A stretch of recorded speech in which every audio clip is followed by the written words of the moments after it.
Sitaram Hanuman. Astro भी सनातन में आप सभी का एक बार फिर से स्वागत है। एस्ट्रो फॉर बिगिनर सीरीज में आज हम बात करेंगे कुंडली के 12वें घर के बारे में।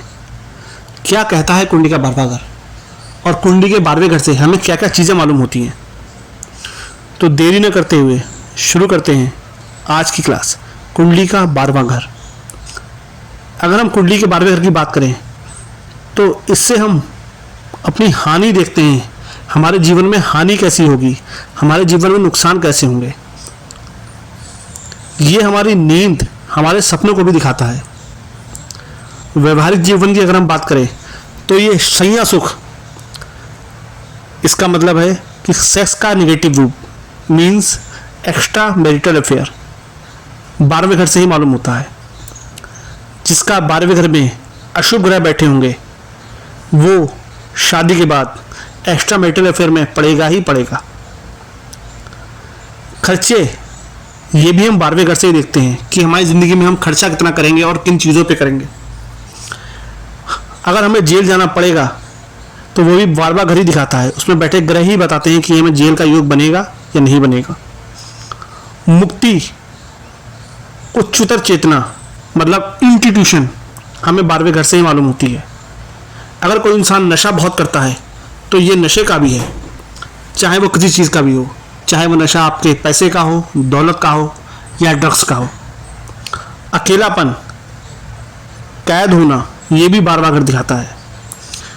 अगर किसी को विदेश यात्रा करनी है या विदेश में सेटल होना है तो हमें उसके लिए कुंडली का 12वां घर देखना होता है। विदेश यात्रा और विदेश में रहने का सुख हमें 12वां घर ही देता है। बर्बादी और फिजूल खर्ची भी हमें 12वां घर दिखाता है। यही नहीं, अगर हमें अपनी ज़िंदगी में देखना है कि हम कितने दानी हैं, हम कितना दान करते हैं, तो दान का भाव, दुख और पाप का भाव, देशद्रोह और अलगाव का भाव भी 12वां घर होता है। दुख और दुर्भाग्य भी हम अपने 12वें घर से ही देखते हैं। हमारा डर, हमारी हीन भावना, ये सब हमारा 12वां घर देता है। अगर हम शरीर के अंगों में बात करें तो हमारे पैर हमारा 12वां घर दिखाता है। पति पत्नी का किसी और से प्रेम करना, ये सब 12वां घर की ही देन है।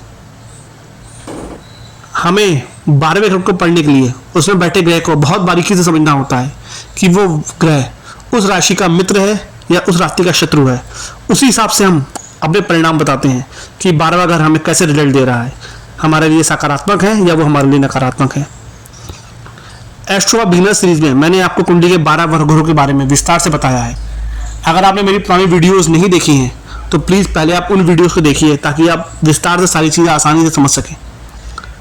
कल से हम शुरू करेंगे ग्रहों के बारे में। हर ग्रह की जानकारी मैं आपको विस्तार से दूंगा ताकि आप ग्रह के कारतत्व को अच्छे समझ पाएँ। तो बने रहिएगा मेरे साथ एस्ट्रो भी सनातन में। सीताराम हनुमान।